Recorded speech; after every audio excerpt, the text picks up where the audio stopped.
What up, guys? Welcome to the park.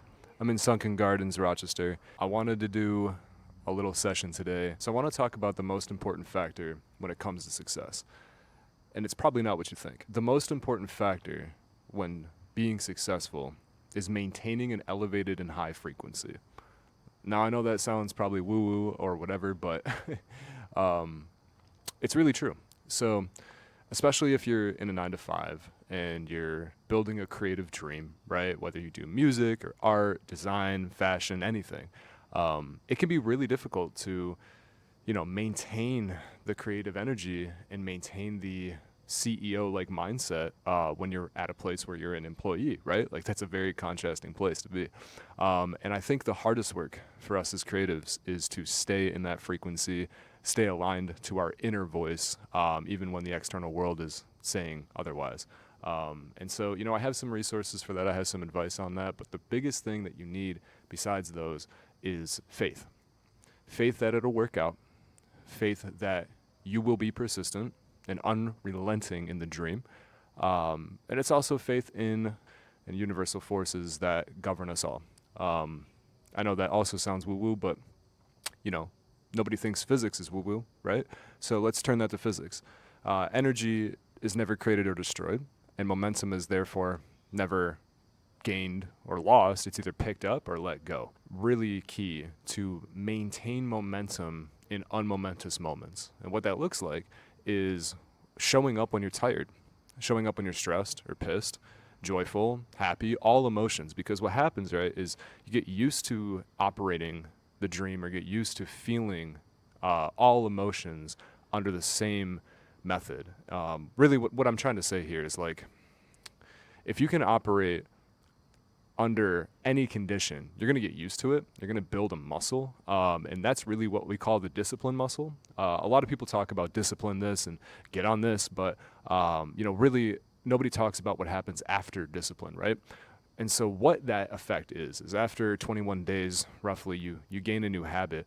And that habit creates a subconscious programming that actually takes off your conscious effort, therefore allowing you to do more with less.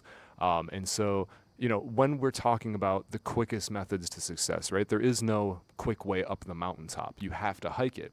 But the problem is that we get this shiny object syndrome where we switch up the path thinking, oh, this will be, a quicker way, or this will be easier if we just do this instead. But what would actually be more rewarding and would get you there faster is sticking to one thing consistently. So as creatives, we have a lot of visions, we have a lot of ideas of what could work and what could be our potential success. But it's honestly coming from the heart and choosing what aligns with you and not so much the audience or so much them, right? Because if you're only doing stuff for others, you're never leading inward to outward, and that's not an infinite source of fuel. That's a very finite source of energy. An infinite source of energy is the soul. How do you access that? Many ways. But the biggest way is execution. You'll figure out a lot after the work. There's really not a way or there's not really a way you can outthink the process. You just have to be in the process. And I know it sounds cliche, but you have to love it because we're entitled to the labor, not the fruits. What that looks like is getting rooted in the self, finding balance between the different tasks that we have, creative, non-creative, 9 to 5 business, family, friends, self, and finding a harmony within those things so you can maintain them. A good friend actually told me once that it's more about rhythm over routine. And the universe exists in rhythm naturally. So it's actually key to try to vibe and ride the wave of life that's currently happening to you. The path of least resistance is an interesting one. Sometimes I agree with it, sometimes I disagree with it, because when you're fighting resistance, it takes more energy. And so therefore you would conserve more energy if you weren't to resist anything.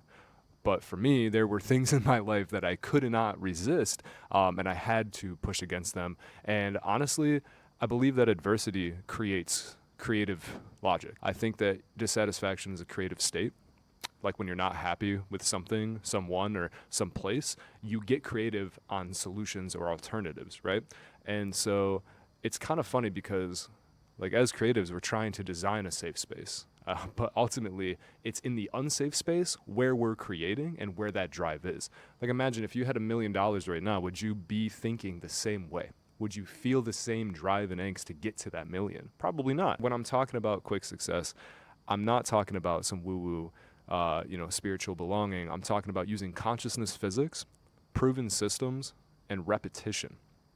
Because we can learn all we want, but without understanding and then applying that in our own experience, we don't truly absorb what's actually happening, and therefore we can reflect and refine what that process looks like. I hope this helps, and maybe you found some value in it. It's something that I've been thinking about recently, and it's really helped shape my perspective over the last few days. So with that, take it easy.